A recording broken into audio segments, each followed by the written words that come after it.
नमस्कार दोस्तों, मैं अनोख बेनीवाल आप सभी का मेरे YouTube चैनल चैंपियन क्लासेज में बहुत बहुत स्वागत और सत्कार करता हूं।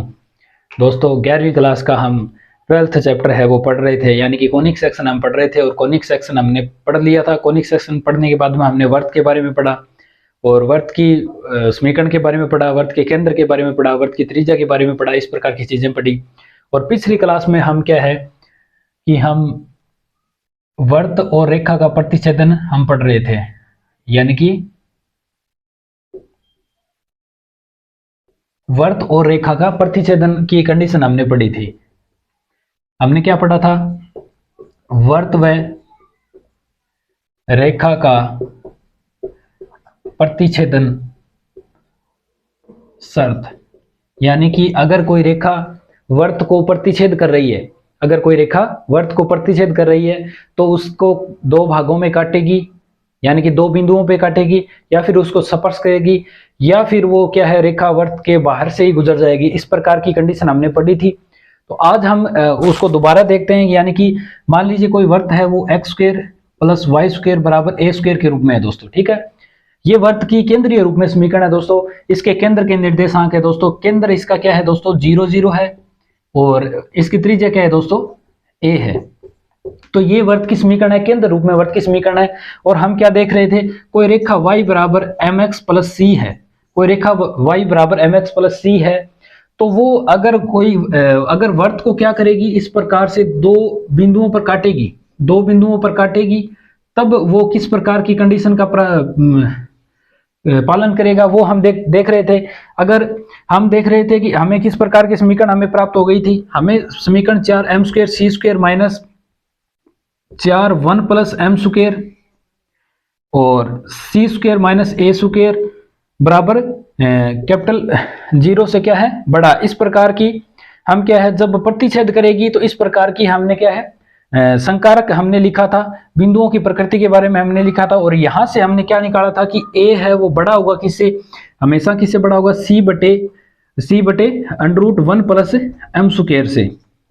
यानी कि अगर रेखा है वो इससे वर्त को प्रतिच्छेद करते हुए, दो बिंदुओं पर प्रतिच्छेद करते हुए अगर निकलेगी, तब क्या होगा, वर्त की त्रिज्या होगी वो हमेशा बड़ी होगी, सी बटे एक यूनिक मान है सी बटे A under root 1 plus M square. और यहाँ पे सी क्या है, सी रेखा का अचर मान है और एम क्या है, यहाँ पे रेखा की ढाल है दोस्तों यहाँ पे। तो अगर कोई रेखा है वो वर्त को प्रतिच्छेद करेगी दो बिंदुओं पर, तो किस कंडीशन का पालन करेगी? वर्त की त्रिज्या होगी वो हमेशा क्या होगी दोस्तों, वर्त की त्रिज्या क्या होगी, हमेशा बड़ी होगी, क्योंकि वर्त की त्रिज्या तो यहां तक जाएगी परिधि तक, और रेखा और ये जो पॉइंट है ये वर्त की त्रिज्या क्या होगी, हमेशा ए है वो बड़ी होगी इस सी बटे under root 1 plus M square से, ठीक है। और अगर रेखा क्या है, रेखा वर्त को स्पर्श करते हुए जाएगी, वर्त को स्पर्श करते हुए गुजरेगी, अगर रेखा है वो वर्त को स्पर्श करते हुए गुजरेगी, तब क्या होगा दोस्तों, ए बराबर होगा सी बटे under root 1 plus M square के। दो कंडीशन ये हमने पिछली बार देखी थी। यानी कि हमने रेखा है अगर वो वर्त को प्रतिच्छेद करती है, तब क्या है दोस्तों, प्रतिच्छेद करती है तो ए का मान, त्रिज्या का मान बड़ा होगा हमेशा सी बटे under root 1 plus M square से। और अगर रेखा है वो वर्त को स्पर्श करते हुए जाती है, यानी कि वर्त की स्पर्श रेखा है, तब ए बराबर होगा सी बटे under root 1 plus M square से। इतना हमने पिछली क्लास में पढ़ लिया था। आगे हम देखते हैं दोस्तों, आगे आज हम देखते हैं किसी वर्त द्वारा रेखा पर काटे गए अंतखंड की लंबाई। यानी कि कोई रेखा है और कोई वर्त है, वो रेखा पर अंतखंड जो काटता है उसकी लंबाई हम किस प्रकार से लिखते हैं उसको हम देखते हैं आज। यानी कि वर्त द्वारा रेखा पर काटे गए अंतखंड की लंबाई। आज का पॉइंट है हमारा, वर्त द्वारा रेखा पर काटे गए अंतखंड की लंबाई हम किस प्रकार से निकालेंगे वो हम देखते हैं। यानी कि length of A intersect cut off from A line by a circle, यानी कि जो इंटरसेक्ट करेगी, यानी कि उस अंतखंड की लंबाई क्या होगी उसको हम देखते हैं। मान लीजिए कोई वर्त है इस प्रकार से, जिसके केंद्र के निर्देशांक 0,0 है दोस्तों। और कोई इस प्रकार से रेखा है, रेखा L मान लेते हैं, और ये क्या है, वर्त है, वो रेखा पर दो बिंदुओं पर काट रहा है। और मान लीजिए रेखा बिंदुओं के निर्देशांक क्या है, x2 y2 है, और P के निर्देशांक है x1 और y1। तो वर्त क्या क्या दिया है हमारे पास, x square plus y square बराबर a स्क्वायर है।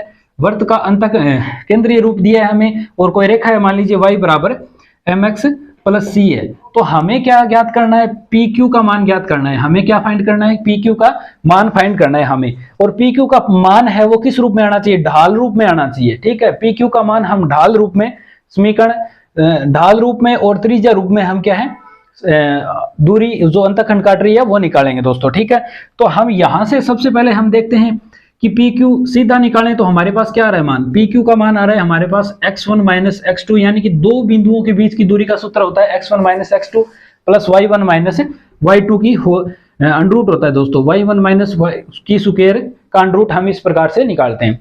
तो दो बिंदुओं के बीच की दूरी का हमारे पास सूत्र आ गया। ये हमें PQ का मान है ना, ये PQ का मान हमें इस रूप में निकालना है। तो पहले हम क्या करेंगे दोस्तों, यहां से क्या है, y2 माइनस y1 को क्या करेंगे, रिप्लेस करेंगे। y2 माइनस y1 को क्या करेंगे दोस्तों, रिप्लेस करेंगे। तो पहले हम देखते हैं कि बिंदु P से गुजरने वाली रेखा का समीकरण हम इस रूप में, ढाल रूप में किस प्रकार से निकालेंगे। बिंदु P से गुजरने वाली रेखा, बिंदु P से गुजरने वाली रेखा क्या होगी दोस्तों, y1 बराबर m x1 प्लस c होगी। ये मान लीजिए हमारे पास ये 1 नंबर समीकरण है, ये 2 नंबर है, ये 3 नंबर है, और ये क्या हो गया हमारे पास 4 नंबर समीकरण हो गए दोस्तों।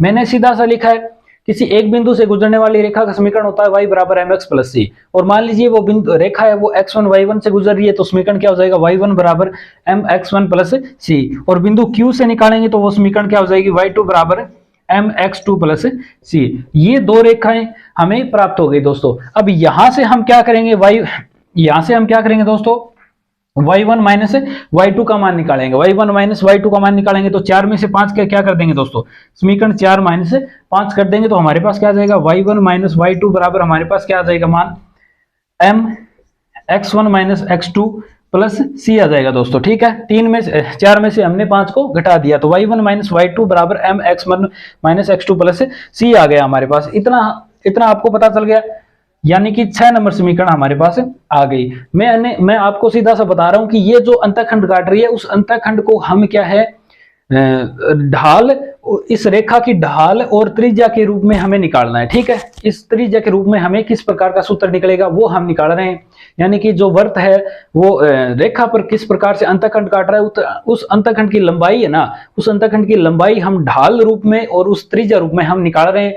तो हमारे पास ये समीकरण y1 माइनस y2 बराबर m x1 minus x2 plus c आ गया दोस्तों। ठीक है, तो अब हम क्या करेंगे, ये जो मान है यहां से y1 माइनस y2 का मान है, ये मान हम क्या कर देंगे दोस्तों, समीकरण 3 में पुट कर देंगे। ठीक है, समीकरण 3 में पुट कर देंगे PQ बराबर, तो हमारे पास क्या आ जाएगा दोस्तों, PQ बराबर हमारे पास आ जाएगा अंडर रूट के अंदर x1 माइनस x2 की स्क्वायर प्लस, और y1 माइनस y2 की, यहां पे क्या करेंगे, इसका मान रख देंगे तो हमारे पास क्या आ जाएगा दोस्तों, हमारे पास आ जाएगा m स्क्वायर और x1 माइनस x2 की होल स्क्वायर, ये आ जाएगा इतना ही हमारे पास।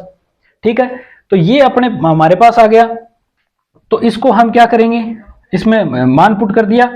ठीक है, और ये समीकरण घटाया तो c क्या हो गया, c में से c गया तो 0 आ जाएगा यहाँ पे। ठीक है, तो हमारे पास PQ बराबर यहाँ पे मान रखा हमने, तो x1 माइनस x2 की स्क्वायर प्लस m स्क्वायर। ठीक है, और यहाँ पे y1 माइनस y2 की स्क्वायर करेंगे तो हमारे पास कितना आ जाएगा, ये वाला मान आ जाएगा। और तो इतना, ये समीकरण हमें 7 प्राप्त हो गए दोस्तों। समीकरण 7 हमें क्या प्राप्त होगी, PQ बराबर under root x1 minus x2 की whole square plus m square x1 minus x2 की होल स्क्वायर। ठीक है, ऊपर वाला मैं एक बार मिटा देता हूं। अब हम आगे देखते हैं, इसको आगे सोल्व करेंगे तो हमारे पास कितना आ जाएगा दोस्तों, सोल्व करेंगे तो हमारे पास आ जाएगा PQ बराबर आ जाएगा दोस्तों x1 माइनस एक्स टू की होल स्क्वायर हम कॉमन ले लेंगे तो बाहर आएगा, तो x1 माइनस एक्स2 बचेगा। अंडर रूट के अंदर हमारे पास कितना बचेगा, 1 प्लस एम स्क्वायर बचेगा दोस्तों, 1 प्लस एम स्क्वायर आ गया हमारे पास। और इसको समीकरण मैंने दे दिया नाम 8 दे दिया दोस्तों, ठीक है। तो यहां से हमें क्या है, अब पी क्यू बराबर x1 माइनस एक्स2 under root 1 plus M square आ गया। अब हमारा उद्देश्य इतना सा है कि यहां से x1 माइनस एक्स2 को हटाया जाए। यहां से x1 माइनस एक्स2 हट जाएगा तो ढाल रूप में और त्रिज्या रूप में हमारे पास समीकरण प्राप्त हो जाएगी। तो उसके लिए हम क्या करेंगे दोस्तों, ये जो यहां से y का मान है ना, समीकरण 1 व 2 से क्या करेंगे, समीकरण 1 व 2 से, समीकरण 1 व 2 से क्या लिखेंगे दोस्तों, यहां से एक्स स्क्वायर प्लस यहां से y का मान इसमें पुट कर देंगे, ठीक है। यहां से y बराबर mx प्लस c का मान यहां पे y में पुट कर देंगे तो हमारे पास कितना आ जाएगा दोस्तों, mx प्लस c की होल स्क्वायर और बराबर आ जाएगा हमारे पास a स्क्वायर आ जाएगा। तो यहां से जो हमें समीकरण हल करेंगे तो वो कितनी प्राप्त हो जाएगी दोस्तों, 1 प्लस एम स्क्वायर और एक्स स्क्वायर प्लस 2mcx और ब्रैकेट में c square minus a square और बराबर में हमारे पास क्या प्राप्त हो जाएगा दोस्तों, ये समीकरण हमें प्राप्त हो गई दोस्तों। यहां से इस समीकरण को हल किया तो एक्स स्क्वायर, इसको हल करेंगे तो M square x square plus C square plus 2mcx आ जाएगा और कॉमन लेंगे तो हमारे पास कितना बच जाएगा, ये समीकरण हमारे पास प्राप्त हो गई। और ये क्या है दोस्तों, द्विघात समीकरण है एक्स के अंदर, ये समीकरण है द्विघात समीकरण एक्स के अंदर, यानी कि एक्स के हमारे पास दो मान प्राप्त होंगे और यहां से मूलों का गुणा और मूलों का योग हम निकालेंगे, ठीक है। मूलों का गुणा और मूलों का योग क्या होता है दोस्तों, मूलों का द्विघात समीकरण में मूलों का योग होता है माइनस बी बटे ए और मूलों का गुणा होता है सी बटे ए। तो यहां से मूल हैं इसके, मान लीजिए x1 प्लस x2 मूल हैं और वो हमारे पास कितने आ जाएंगे, b बटे ए, b कितना है 2mc और माइनस के b बटे ए होता है और ये कितना है 1 प्लस ए का मान m स्क्वायर है। तो और m1 सॉरी मूलों का गुणा हमारे पास कितना आ जाएगा, x1 x2 बराबर हमारे पास कितना आ गया दोस्तों, ये आ जाएगा c square minus a square, यानी कि c स्क्वायर a स्क्वायर बटे 1 प्लस एम स्क्वायर हमारे पास प्राप्त हो गया दोस्तों। यानी कि हमारे पास x1 प्लस x2 और x1 x2 के दो मान प्राप्त हो गए, ठीक है। परंतु हमें चाहिए क्या दोस्तों, x1 माइनस x2 चाहिए। हमारे पास क्या है, x1 प्लस x2 है और x1 x2 है। तो यहां से हम क्या करेंगे, x1 माइनस x2 निकालने के लिए एक सूत्र होता है, यानी कि किस प्रकार से हल करेंगे, x1 माइनस x2 की होल स्क्वायर बराबर हम किस प्रकार से लिख सकते हैं कि x1 प्लस x2 की स्क्वायर माइनस हम क्या लिख सकते हैं दोस्तों, 4x1 x2 लिख सकते हैं, ठीक है। ये x आप सोल्व करके देख लेना, बराबर में x1 माइनस x2 की होल स्क्वायर ही आएगी दोस्तों, ठीक है। तो यहां से x1 माइनस x2 की होल स्क्वायर बराबर x1 प्लस x2 की स्क्वायर माइनस 4x1 x2 हम लिख सकते हैं आसानी से, ठीक है। अब आगे हम क्या करेंगे दोस्तों, यहां से x1 माइनस x2 का यहां से क्या करेंगे, x1 माइनस x2 की होल स्क्वायर का मान निकालेंगे और यहां पे जो हमारे पास x1 x2 है और x1 x2 की गुणा है वो मान इसमें पुट कर देंगे। तो देखते हैं हमारे पास क्या आ गया, हमारे पास प्राप्त हो गया दोस्तों, यहां से मान कितना आ गया, x1 माइनस x2 की होल स्क्वायर का मान हमारे पास कितना आ जाएगा, यहां पे रख देंगे ये 2mc, तो हमारे पास 4m स्क्वायर c स्क्वायर और बट्टे में 1 प्लस m स्क्वायर की स्क्वायर आ गई, यहां पे मान रखा इसका और माइनस का 4 x1 x2 का मान ये है c square minus a square बट्टे में 1 प्लस m स्क्वायर आ गया दोस्तों। इतना समझ में आ गया होगा आपको। यानी कि मैंने क्या किया, यहां से मूल निकाले थे और यहां से मूलों का गुणा निकाला था, दोनों चीजें हमने x1 माइनस x2 को निकालने में यूज की हैं और यहां से x1 माइनस x2 की होल स्क्वायर बराबर x1 प्लस x2 की whole square minus 4x1 x2 यहां से मान रखा, समीकरण हमें ये प्राप्त हो गई, ठीक है। तो यहां से x1 माइनस x2 का मान हमारे पास कितना आ जाएगा वो हम देखते हैं, x1 माइनस x2 की स्क्वायर बराबर, अब यहां से हम देखते हैं हमारे पास कॉमन क्या क्या चीज आ रही है, कॉमन चीज आ रही है वो हम रख लेंगे। हमारे पास क्या आ जाएगा कॉमन, यहां से हम देखते हैं हमारे पास कॉमन आ गया 4 बटे 1 प्लस एम स्क्वायर की स्क्वायर कॉमन आ गया, ठीक है। तो हमारे पास अंदर क्या बचेगा दोस्तों, हमारे पास अंदर बचेगा दोस्तों ए स्क्वायर 1 प्लस एम स्क्वायर और माइनस कितना बच जाएगा दोस्तों, माइनस सी स्क्वायर बच जाएगा, ठीक है। तो ये हमारे पास बच गया। अब यहां से क्या करेंगे, हमें x1 माइनस x2 की जरूरत है तो हम क्या करेंगे, यहां से स्क्वायर हटा देंगे, इधर अंडर रूट लगा देंगे। तो हमारे पास x1 माइनस x2 बराबर आ जाएगा 2 बटे 1 प्लस एम स्क्वायर और यहाँ से अंडरूट स्क्वायर उठ जाएगी और हमारे पास अंडरूट के अंदर ये मान आ जाएगा A square 1 plus M square minus C square. जो हम ये सूत्र यूज में काम में ले रहे हैं दोस्तों, ये बहुत इंपॉर्टेंट सूत्र है, यानी कि किसी वर्त द्वारा किसी रेखा पर काटा गया अंतखंड की लंबाई है। अगर हमें वर्त और क्या है, हमें वर्त और रेखा दे दी जाए तो वर्त और रेखा की ढाल और त्रिज्या से हम क्या निकाल सकते हैं, वर्त द्वारा रेखा पर काटा गया अंतखंड हम आसानी से निकाल सकते हैं दोस्तों। ठीक है, तो यहां से हमारे पास x1 माइनस x2 का मान आ गया 2/1 प्लस एम स्क्वायर और ये इतना सारा। ठीक है, तो अब ये जो हमें मान प्राप्त हुआ है ना, मान लीजिए समीकरण 9 है, इस समीकरण 9 से हम क्या करेंगे, अंतखंड की लंबाई ज्ञात करने का सूत्र निकाल लेंगे। ठीक है, ये मान इसमें पुट करेंगे x1 माइनस x2 का और सीधा सा हमारे पास से एक सूत्र प्राप्त हो जाएगा। वो सूत्र क्या होगा दोस्तों, अंतखंड की लंबाई ज्ञात करने का सूत्र हमारे पास प्राप्त हो जाएगा। तो हम देखते हैं यहां से हमारे पास क्या आ जाएगा पी क्यू। तो अब यहां से x1 माइनस x2 का मान रखेंगे तो यहां से ये अंडरूट के अंदर है और ये क्या है, फुल घात है, तो यहां से ये कटेगा तो नीचे एक अंडरूट बचेगा। ठीक है, तो हमारे पास क्या बचेगा, 2/अंडरूट के अंदर 1 प्लस एम स्क्वायर बच जाएगा और यहां पे क्या बचेगा दोस्तों, हमारे पास ये सारा का सारा मान बच जाएगा A square 1 plus M square और माइनस सी स्क्वायर बच जाएगा। अब क्या करेंगे, दो अंदर गुणा कर देंगे, अंदर गुणा कर देंगे तो हमारे पास सूत्र क्या आ जाएगा दोस्तों, पी क्यू बराबर अंदर गुणा करेंगे तो ये इसे कट जाएगा और हमारे पास सूत्र आ जाएगा दोस्तों, 2 बार रहेगा अंडरूट ए स्क्वायर माइनस ये अंदर चला जाएगा तो सी स्क्वायर बटे में क्या आ जाएगा 1 प्लस एम स्क्वायर आ जाएगा दोस्तों। ठीक है, तो ये अंदर गया तो ये इसे कट गया और हमारे पास कितना प्राप्त हो गया, ये वाला मान प्राप्त हो गया दोस्तों। ठीक है, तो ये जो मान है वो क्या है दोस्तों, पी क्यू किसी वर्त द्वारा रेखा पर काटा गया अंतखंड है। सॉरी दोस्तों, किसी रेखा पर वर्त द्वारा काटा गया अंतखंड का सूत्र क्या हो गया हमारे पास, पी क्यू बराबर 2 अंडरूट ए स्क्वायर माइनस सी स्क्वायर बटे 1 प्लस एम स्क्वायर हमें प्राप्त हो गया। ठीक है, अब यहां से आपको ध्यान रखना है, हमारे पास एक सूत्र प्राप्त हो गया,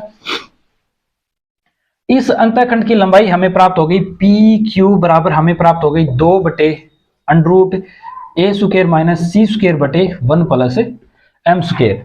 यानी कि रेखा पर वर्त द्वारा काटा गया अंतखंड आपको समझ में आ गया कि इस प्रकार से निकालेंगे सूत्र, ये इतना आपको समझ में आ गया। अब यहां से हम देखते हैं कि अगर रेखा वर्त को सिर्फ स्पर्श करती है, अब ये तो क्या थी, वर्त को 2 बिंदुओं पर काट रही थी, यानी कि जीवा का काम कर रही थी, ये जो रेखा थी वो जीवा का काम कर रही थी। परंतु अगर हम देखें कि वर्त को अगर ये रेखा स्पर्श करेगी तो हम क्या लिखेंगे, यानी कि एक ही बिंदु पर स्पर्श करेगी, यानी कि x1 और x2 क्या हो जाएंगे दोस्तों, बराबर हो जाएंगे और y1 और y2 क्या हो जाएंगे दोस्तों, बराबर हो जाएंगे। यानी कि ये दोनों बिंदु हैं वो एक बिंदु पर आकर सिमट जाएंगे, यानी कि एक बिंदु पर स्पर्श करेगी, तब हम क्या लिखेंगे, इस अंतखंड की लंबाई क्या हो जाएगी दोस्तों, इस अंतखंड की लंबाई अगर स्पर्श करेगी तो अंतखंड की लंबाई बचेगी नहीं, यानी कि कोई भी अंतखंड ये वर्त है वो इस रेखा पर कोई भी अंतखंड नहीं काटेगा, यानी कि स्पर्श करेगी, सिर्फ सीधी स्पर्श करेगी इस प्रकार से, मान लीजिए इस प्रकार से स्पर्श करेगी तो अंतखंड की लंबाई क्या हो जाएगी 0। तो अगर हम ये रेखा स्पर्श करती है, माना रेखा वर्त को स्पर्श करती है, वर्त को स्पर्श करेगी तो हमारे पास क्या आ जाएगा दोस्तों, पी क्यू बराबर क्या आ जाएगा, अंतखंड की लंबाई क्या हो जाएगी 0 हो जाएगी। अंतखंड की लंबाई 0 होते ही हम क्या लिखेंगे दोस्तों, ये जो लंबाई हमने प्राप्त की है a square minus C square बटे 1 प्लस एम स्क्वायर बराबर क्या आ जाएगा दोस्तों 0 आ जाएगा। और यहां से हम क्या लिख सकते हैं, यहां से हमें क्या प्राप्त हो जाएगा, यानी कि यहां से हमें प्राप्त होगा ए स्क्वायर माइनस सी स्क्वायर बटे 1 प्लस एम स्क्वायर बराबर 0। और यहां से हम करें तो हमारे पास एक सी की कंडीशन हमें प्राप्त हो जाएगी प्लस माइनस ए अंडरूट 1 प्लस एम स्क्वायर। यानी कि रेखा का जो अचर बिंदु है, यानी कि सी बराबर प्लस माइनस ए अंडरूट 1 प्लस एम स्क्वायर आ जाएगा। तो हम क्या बोल देंगे कि रेखा है वो बिंदु पर, रेखा है वो वर्त पे क्या कर रही है दोस्तों, स्पर्श कर रही है। ठीक है, तो इतना हमारे पास अभीष्ट स्पर्शता का प्रतिबंध आ गया, यानी कि अभीष्ट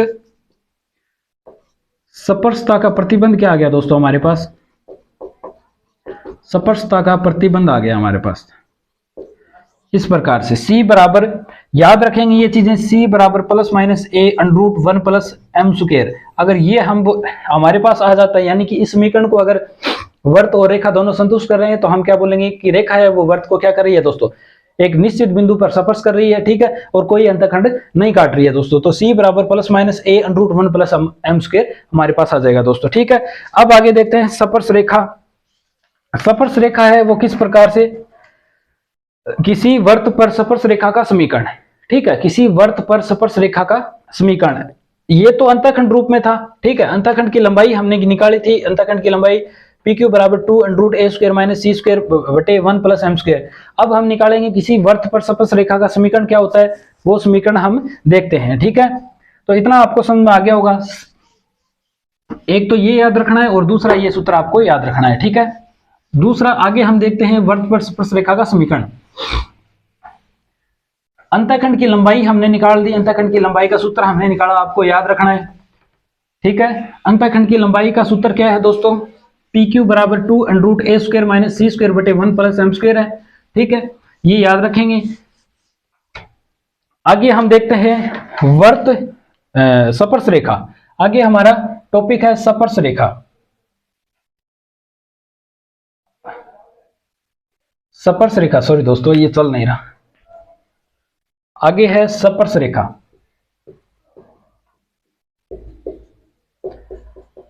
स्पर्श रेखा, स्पर्श रेखा यानी कि टेंजेंट, वर्त की स्पर्श रेखा यानी कि टेंजेंट, टेंजेंट, ठीक है।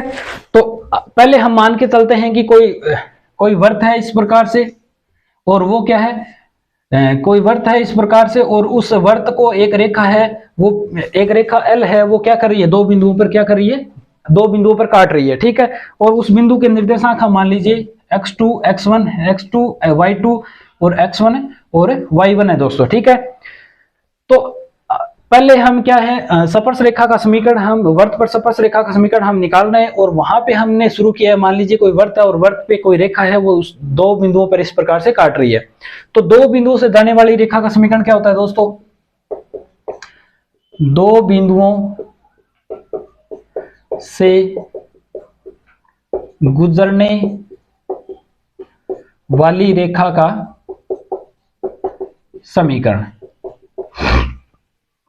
दो बिंदुओं से गुजरने वाली रेखा का समीकरण होता है हमारे पास y2 माइनस y1 बराबर x2 माइनस x1,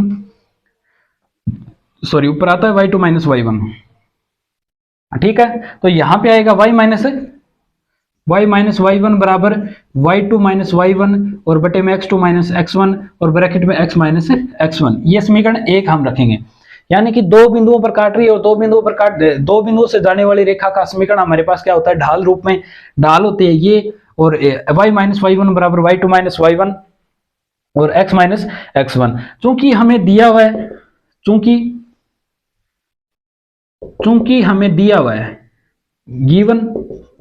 गिवन क्या है हमें, कि ये दोनों बिंदु क्या है, वर्त की परिधि पर स्थित है, तो ये वर्त के समीकरण को क्या करेंगे दोस्तों, संतुष्ट करेंगे। तो हमारे पास दो समीकरण इस प्रकार से प्राप्त हो जाएंगे, x1 की स्क्वायर प्लस y1 की स्क्वायर बराबर a स्क्वायर, और दूसरी समीकरण x2 की स्क्वायर प्लस y2 की स्क्वायर बराबर a स्क्वायर। समीकरण 2 और समीकरण 3, यानी कि ये दोनों बिंदु हैं वो क्या है दोस्तों, वर्त की परिधि पर स्थित है। तो हम क्या लिखेंगे, x1 की स्क्वायर प्लस y1 की स्क्वायर बराबर a स्क्वायर और x2 की स्क्वायर प्लस y2 की स्क्वायर बराबर a स्क्वायर। हमारे पास ये दो समीकरण प्राप्त हो गई। यहां से हम क्या करेंगे दोस्तों, यहां से हम क्या करेंगे, समीकरण 1 को समीकरण 2 को समीकरण 2 में से समीकरण 3 क्या कर देंगे दोस्तों, घटा देंगे। तो हमारे पास क्या आ जाएगा, x1 की स्क्वायर माइनस x2 की स्क्वायर और प्लस में y1 की स्क्वायर माइनस y2 की स्क्वायर, और बराबर में क्या आ जाएगा दोस्तों, 0 आ जाएगा। तो यहां से हम क्या लिखेंगे, x1 माइनस x2 और x1 plus x2, a square minus b square के फॉर्मूले से लिखेंगे,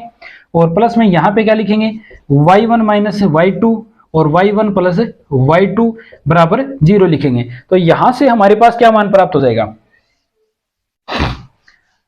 हम पक्षांतरण करेंगे तो हमारे पास क्या मान प्राप्त हो जाएगा दोस्तों, यहां से हम लिखेंगे x1 माइनस x2, और यहां से इधर से क्या लेके आ जाएंगे, यहां से ये इतना मान हमारे पास प्राप्त हो गया, और यहां से हम क्या लिखेंगे, y2 माइनस,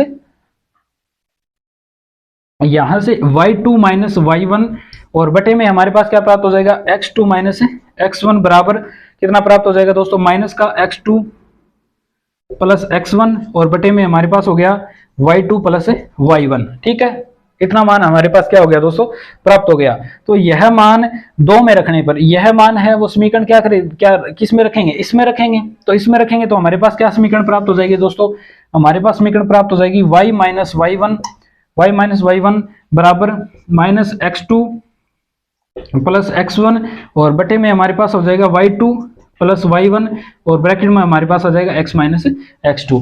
ये मान हमने क्या रखा, ऊपर वाले समीकरण में हमने रखते ही हमारे पास क्या हो गया, इस प्रकार की समीकरण प्राप्त होगी। अब हमें पता है कि ये जो वर्त है, वर्त को क्या रेखा दो बिंदुओं पर काट रही थी। अब हमें पता है कि अगर कोई रेखा इसको स्पर्श करेगी कि दोनों स्पर्श करेगी तो दोनों बिंदुओं का मान है हमारे पास क्या हो जाएगा, दोनों बराबर हो जाएंगे।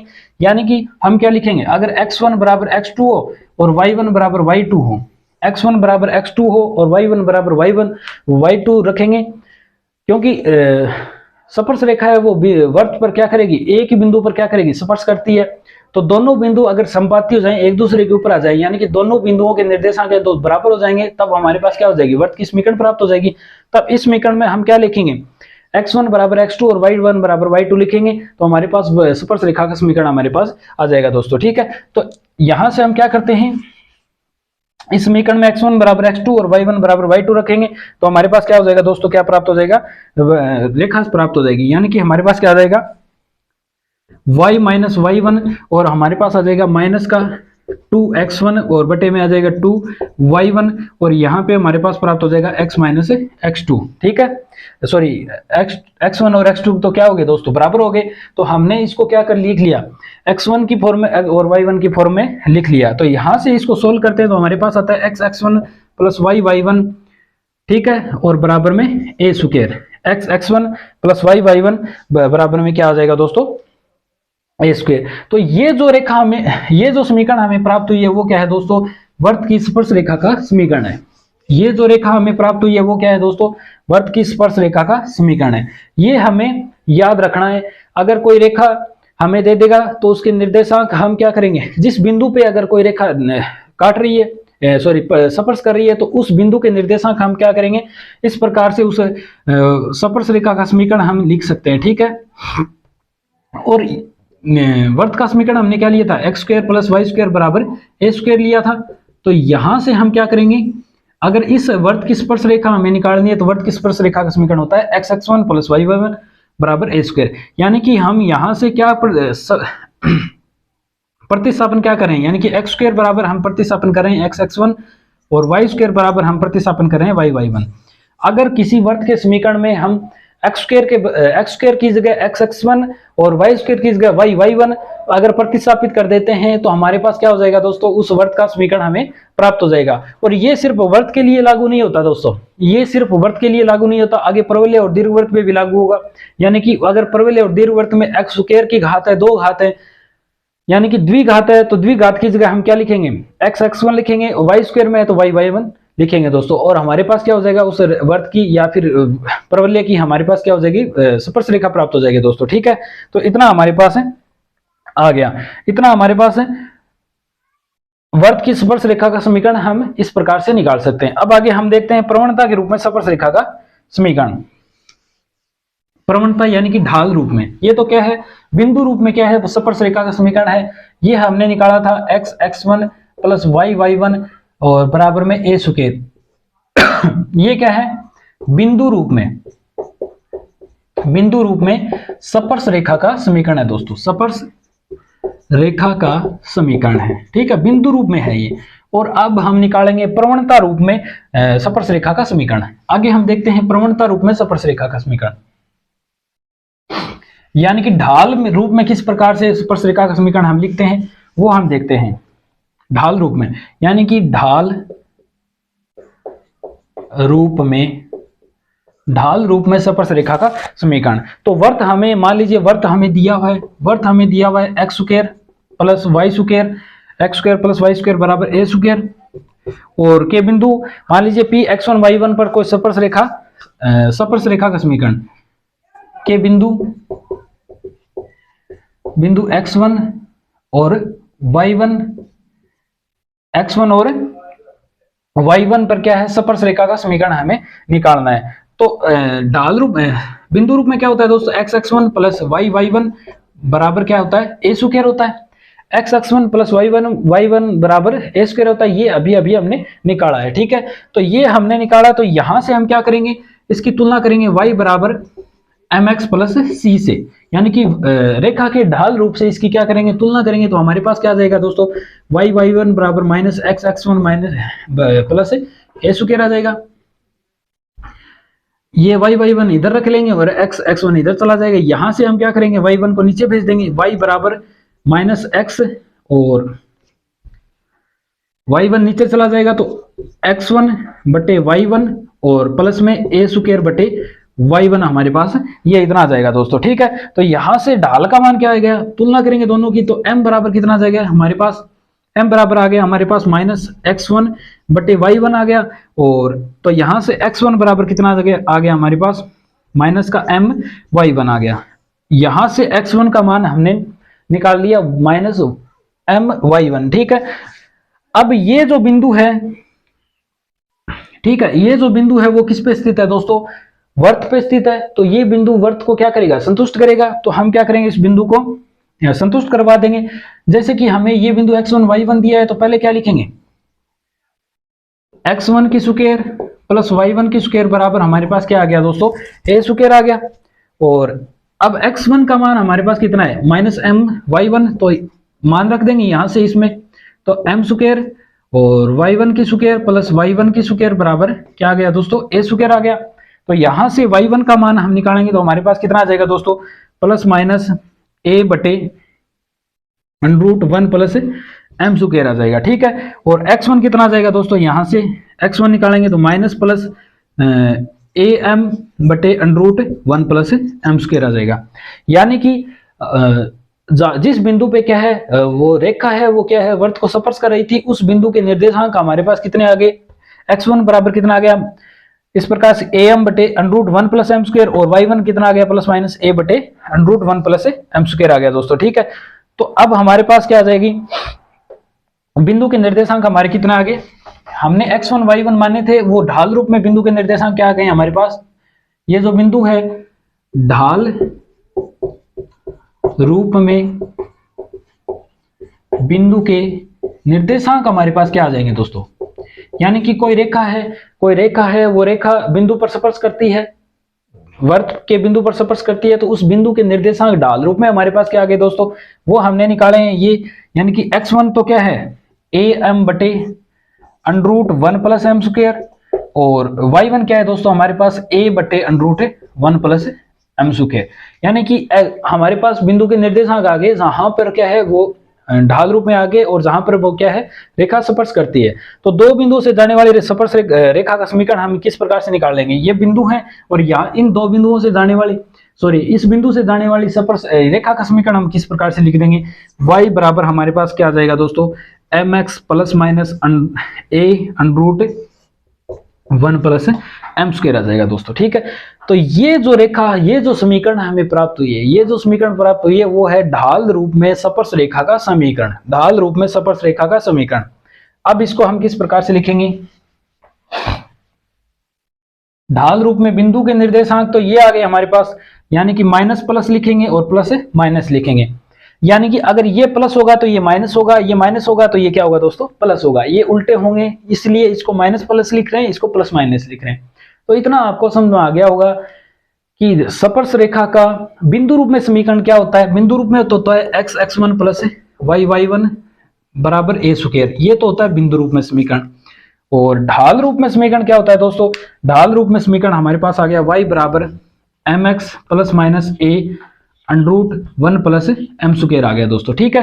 तो ये क्या आ गया दोस्तों, ढाल रूप में रेखा का समीकरण। और ढाल रूप में रेखा का समीकरण कहां पे स्पर्श करेगी, तो बिंदु के निर्देशांक हमारे पास क्या आ गए, ए एम बटे root one plus M square. अब अगर हमें क्या है, कोई रेखा दे दे, ढाल रूप में रेखा दे दे और वर्त दे दे, तो हम उसके निर्देशांक हम क्या लिखेंगे, कहां पे स्पर्श कर रही है वो बोल दे, तो हम क्या लिखेंगे, माइनस प्लस ए एम बटे root one plus M square और ए बटे root one plus M square, इस प्रकार से हम निकाल सकते हैं। तो दोस्तों आज हमने क्या है, वर्त की समीकरण है, उसमें स्पर्श रेखा किस प्रकार से स्पर्श करती है, स्पर्श रेखा का समीकरण हमने देखा, बिंदु रूप में देखा, स्पर्श रेखा का ढाल रूप में हमने समीकरण निकाला, स्पर्श रेखा का ढाल रूप में, और अंतःखंड की हमने लंबाई भी निकाली दोस्तों। ठीक है, तो तीन चीजें हमने पढ़ी। तीन चीजें क्या क्या पढ़ी, यानी कि अगर कोई वर्त है वो रेखा पर क्या है, वर्त है वो रेखा पर अंतःखंड काट रहा है तो अंतःखंड की लंबाई का सूत्र हमने देखा, और बिंदु रूप में रेखा की स्पर्श रेखा की समीकरण हमने देखी, ढाल रूप में स्पर्श रेखा की समीकरण हमने देखी दोस्तों। ठीक है, फिर आगे हम देखते हैं अभिलंब का समीकरण। ठीक है, तो ये तो आ गया हमारे पास स्पर्श रेखा का समीकरण, ये बहुत इंपॉर्टेंट है दोस्तों। स्पर्श रेखा का अब ढाल रूप में समीकरण हम ये है, सीधा सा हमें क्या है सूत्र है, ये सूत्र में क्या है मान पुट करेंगे और हमारे पास क्या आ जाएगा दोस्तों, उत्तर आ जाएगा। ठीक है, तो ये चीज है। आगे हम देखते हैं अभिलंब का समीकरण। अभिलंब का समीकरण यानी कि वर्त के केंद्र द्वारा स्पर्श रेखा पर डाला गया लंब है वो अभिलंब कहलाता है। क्या कहलाता है दोस्तों, वर्त के केंद्र से स्पर्श रेखा पर डाला गया लंब अभिलंब कहलाता है। ठीक है, तो किसी बिंदु पर अभिलंब का समीकरण है वो किस प्रकार से ज्ञात करेंगे, तो इस प्रकार से मान लीजिए कोई वर्त है। ठीक है, इस प्रकार से मान लीजिए कोई वर्त है और इस प्रकार से कोई स्पर्श रेखा उसको छू के गुजर रही है, तो यहाँ पे क्या है दोस्तों, यहाँ पे ये बिंदु के क्या है निर्देशांक है, और इसको मान लीजिए सेंटर है 0 0 है, और ये क्या है दोस्तों हमारे पास रेखा है, और P बिंदु पर इस प्रकार से ए भी कोई रेखा है और P बिंदु पर इस प्रकार से लंब है। यानी कि स्पर्श रेखा पर केंद्र से डाला गया लंब क्या होता है दोस्तों, 90 डिग्री का कोण इस प्रकार से बनाता है। ठीक है, और वो क्या है दोस्तों, अभिलंब वर्त के केंद्र से होकर गुजरता है। ठीक है, अगर हम क्या है किसी स्पर्श रेखा पर अभिलंब खींचेंगे तो वो क्या है 100% क्या होगा दोस्तों, वर्त के केंद्र से होकर ही गुजरेगा। ठीक है, तो हमें याद रखना है वर्त की स्पर्श रेखा ये, स्पर्श रेखा से अगर हम स्पर्श रेखा पर हम कहीं भी अभिलंब खींचेंगे तो वो क्या है सेंटर से होकर गुजरेगा। ठीक है, तो इसी प्रकार उसकी समीकरण हम किस प्रकार से लिखेंगे, मान लीजिए ये क्या है x1 और y1 से क्या है x1 और y1 पर क्या कर रही है दोस्तों, स्पर्श कर रही है, तो वर्त की स्पर्श रेखा की समीकरण क्या होगी, वर्त की स्पर्श रेखा की समीकरण, स्पर्श रेखा की समीकरण हमारे पास क्या आ जाएगी दोस्तों, ये x1 y1 से गुजरती है तो क्या आ जाएगी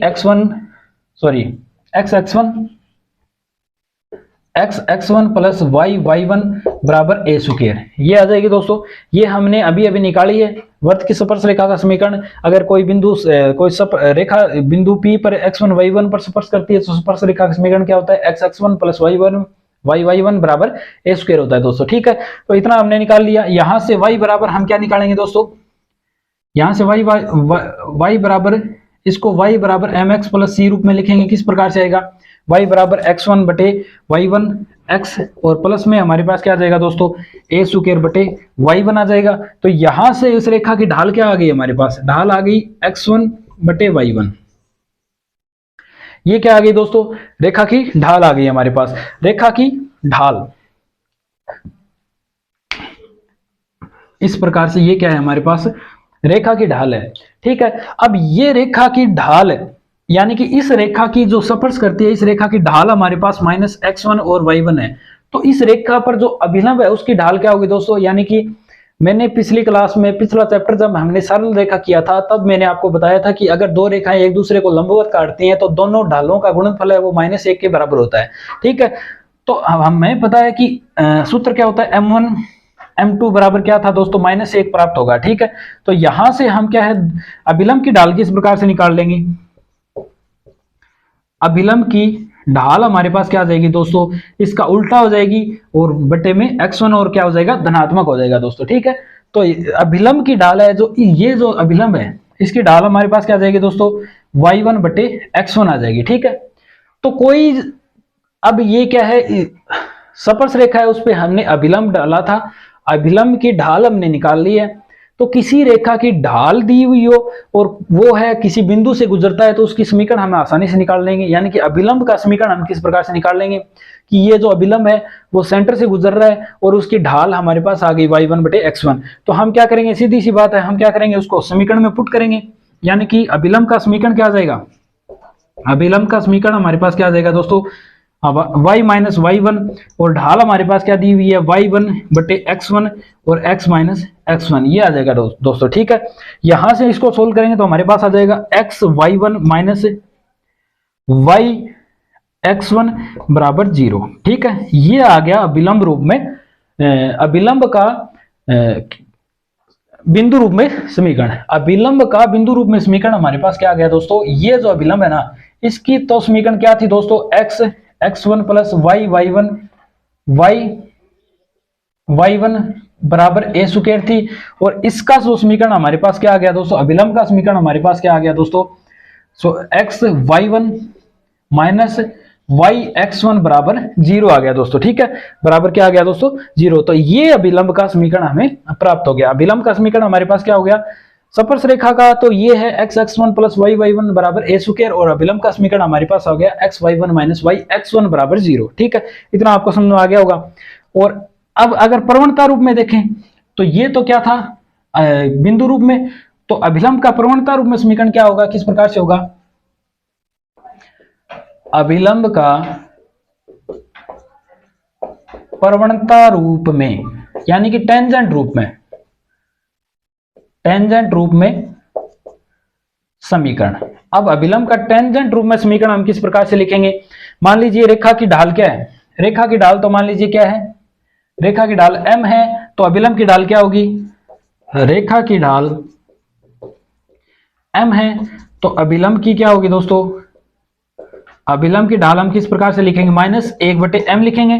ठीक है, तो ढाल दे दी और किस बिंदु से गुजर रहा है, सेंटर पॉइंट से गुजर रहा है, तो उसकी समीकरण हम किस प्रकार से लिख देंगे दोस्तों, y माइनस y1 0 है, minus 1/m, x minus x1 क्या है दोस्तों 0 है, तो हमारे पास क्या आ जाएगा, रेखा का अभिलंब का x बराबर my बराबर 0 आ जाएगा। ठीक है, तो आज हमने क्या है, स्पर्श रेखा का बिंदु रूप में, स्पर्श रेखा का प्रवणता रूप में, अभिलंब का बिंदु रूप में और अभिलंब का प्रवणता रूप में समीकरण हमने निकाले दोस्तों। ठीक है, आज हमने काफी कुछ किया है, बहुत से सूत्र पढ़े, वो एक साथ मैं आपको बता देता हूं कि क्या क्या हमने पढ़ा।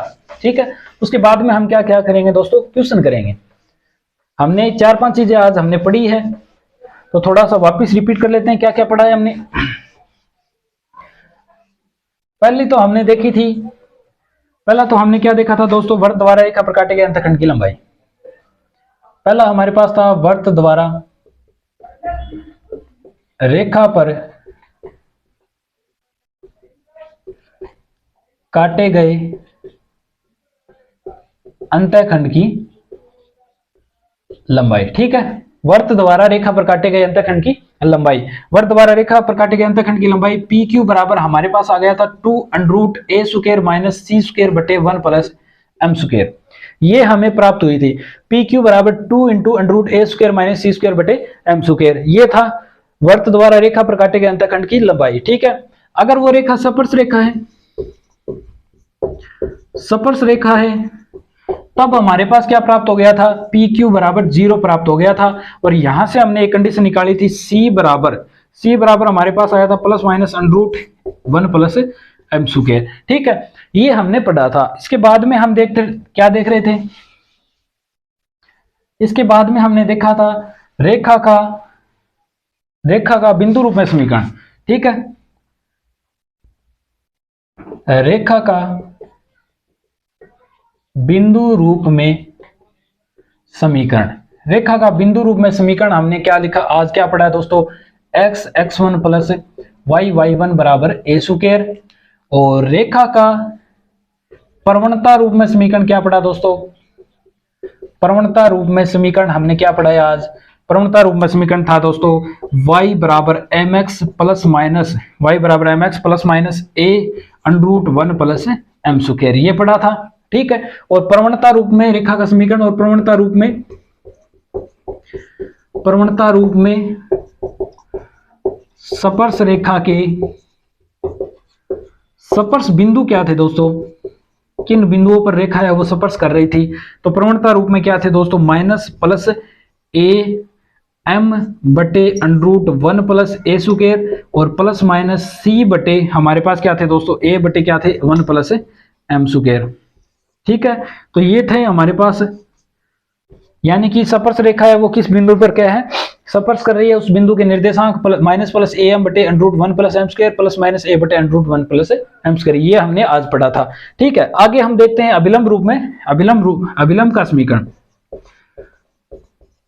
अभिलंब का बिंदु रूप समीकरण, बिंदु रूप समीकरण था क्या था दोस्तों, x y one minus y x one बराबर 0। ठीक है, ये था अभिलंब रूप में, बिंदु रूप में, अभिलंब का बिंदु रूप में समीकरण ये था x y one minus y x one बराबर में 0। इतना आपको समझ में आ गया। प्रवणता रूप में क्या था दोस्तों, प्रवणता रूप में क्या था समीकरण, प्रवणता रूप में था x प्लस एम वाई बराबर 0। ठीक है, इतनी चीज हमने पढ़ी थी दोस्तों, आज हमने पढ़ा है। आगे आज हम एक क्वेश्चन कर लेते हैं, उसके बाद में करेंगे अगली क्लास में। ठीक है, तो आज हम एक क्वेश्चन करके देखते हैं, उसके बाद में अगली क्लास में करेंगे।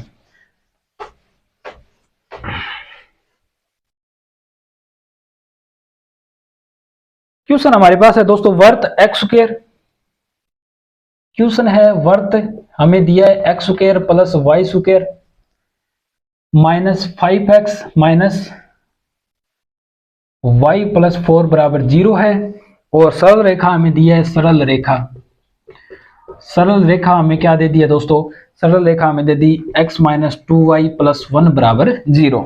यह दिया है, तो बिंदु प्रतिच्छेद बिंदु के निर्देशांक हमें ज्ञात कीजिए, और प्रतिच्छेद जीवा की लंबाई भी हमें क्या करनी है दोस्तों, ज्ञात करनी है। ठीक है, तो यहां से हम देखते हैं दोस्तों, यहां से ये वर्त दिया है, वर्त का समीकरण, और ये सरल रेखा समीकरण दिया है, और हमें यहां से वर्त के प्रतिच्छेद बिंदु ज्ञात करने हैं। यानी कि ये रेखा है वो वर्त पे प्रतिच्छेद कर रही है, उसके बिंदु ज्ञात करना है, और जो जीवा काट रही है उसके जीवा की लंबाई हमें ज्ञात करनी है। मान लीजिए ये है, तो ये दो P और Q पे मान लीजिए काट रही है, और ये x1 y1 है, और ये क्या है x2 y2 है। तो एक तो हमें इसकी जीवा बन गई ना, ये जीवा बन गई, तो जीवा की लंबाई ज्ञात करनी है, और एक हमें बिंदु के निर्देशांक ज्ञात करने हैं। तो सीधी सी बात, अगर दोस्तों हमारे पास बिंदु के निर्देशांक आ जाएंगे, तो हम क्या है, दो बिंदुओं के बीच की दूरी निकाल देंगे और जीवा हमारे पास आ जाएगी। ठीक है, तो यहां से हम क्या करेंगे दोस्तों, x का मान इसमें पुट कर देंगे। ठीक है, यहां से x का मान निकालेंगे, तो x का मान हमारे पास कितना आ जाएगा दोस्तों, 2y माइनस 1 आ जाएगा, और 2y माइनस 1 इसमें पुट कर देंगे। पुट करेंगे तो हमारे पास कितना आ जाएगा दोस्तों, 2y माइनस 1 की स्क्वायर आ जाएगा, प्लस y स्क्वायर आ जाएगा माइनस 5, और x का मान 2y माइनस 1 है, और प्लस में 4 बराबर 0 है दोस्तों। यहां से हम इसको सोल्व करेंगे, तो 4y स्क्वायर प्लस 1 और माइनस में 4y आ जाएगा, प्लस में y स्क्वायर माइनस 5 दूनी 10y प्लस में 5 प्लस में 4 बराबर 0 आ जाएगा। ठीक है, इतना आपको समझ में आ गया, वो स्क्वायर खोल लिया मैंने और कुछ नहीं किया। ठीक है, यहां से हम क्या करेंगे दोस्तों, ये 4y स्क्वायर और ये y स्क्वायर कितना हो जाएगा, 5y स्क्वायर, और ये प्लस 1, ये माइनस का 10y है, और ये 1 और 5 6 कितने हो जाएंगे, टोटल 10 हो जाएंगे, बराबर में 10 बराबर में 0 आ गया। ये हमें y में द्विघात समीकरण प्राप्त होगी, यानी कि y के हमारे पास दो मान प्राप्त होंगे, दो मान प्राप्त हो रहे हैं। इसका मतलब क्या है दोस्तों, एक तो y1 है और एक y2 है, यानी कि रेखा है वो दो बिंदुओं पर प्रतिच्छेद कर रही है। अगर हमें सिर्फ एक मान प्राप्त होता तो वो बिंदु पर क्या कर रही होती, स्पर्श नहीं, सॉरी स्पर्श कर रही होती, उसको क्या है, काट नहीं रही होती। ठीक है, तो यहां से हम क्या करेंगे, y square minus 2y plus 2 बराबर 0 आ जाएगा। तो यहां से हम क्या करेंगे दोस्तों, इसके मान निकालेंगे, तो मान हमारे पास क्या आ जाएगा दोस्तों, y का एक तो आ जाएगा y बराबर 1, और y बराबर क्या आ जाएगा 2। यहां से x के मान कितने आ जाएंगे हमारे पास, y1 1 और 2 है, तो हमारे पास x के मान कितने आ जाएंगे दोस्तों, y1 अगर 1 रखेंगे तो x का मान कितना आ जाएगा दोस्तों, 1 रखेंगे तो y का मान 1 आए, x का मान 1 आएगा, और y का मान 2 रखेंगे तो x का मान कितना आ जाएगा दोस्तों, 3 आ जाएगा। ठीक है, हमारे पास निर्देशांक हमारे पास कितने आ गए दोस्तों, 1,1, और हमारे पास निर्देशांक आ गए दोस्तों 3,2। बिंदुओं के निर्देशांक हमारे पास प्राप्त हो गई कि रेखा है वो दो बिंदुओं पे काट रही थी, और दो बिंदुओं पे काट रही थी, तो दोनों बिंदुओं के निर्देशांक हमारे पास प्राप्त हो गए। अब हमें इसकी दूरी ज्ञात करनी है, सीधा सा सूत्र लगाना है बस, और कुछ नहीं। दो बिंदुओं के बीच की दूरी का सूत्र क्या होता है दोस्तों, x2 माइनस x1 होता है, यानी कि 3 माइनस 1 की स्क्वायर और 2 माइनस 1 की स्क्वायर, सीधा लगा देंगे, सूत्र सही तो क्या हो जाएगा दोस्तों, उत्तर, यानी कि उत्तर सही हो जाएगा, यानी कि 2 में से 1 गया 1, यानी कि उत्तर हमारे पास कितना आ जाएगा, √5। तो ये था दोस्तों सर्किल, आज हमने पढ़ा, सर्किल में काफी कुछ हमने पढ़ा, ये किया एग्जाम्पल। ठीक है, आज के लिए इतना ही, आगे वाली क्लास में और एग्जाम्पल करेंगे, कंप्लीट करेंगे पूर्णतः जितना भी सूत्र हमने पढ़े, कोशिश करूंगा सारे के सारे सूत्रों का एक ना एक एग्जाम्पल आपको जरूर दूं, उसके बाद में हम आगे चलेंगे परवलय के। तो अगर दोस्तों क्लास आपको पसंद आ रही है तो प्लीज लाइक शेयर और सब्सक्राइब जरूर करें ताकि आपको डेली क्लास मिलती रहे। दोस्तों मेरा वादा है, बहुत अच्छे से बेसिक से काम करवा रहा हूँ और आपको अच्छे से समझ में भी आ रहा होगा। बहुत बहुत धन्यवाद दोस्तों, सब्सक्राइब जरूर कर लें और फायदा लें। बहुत बहुत धन्यवाद।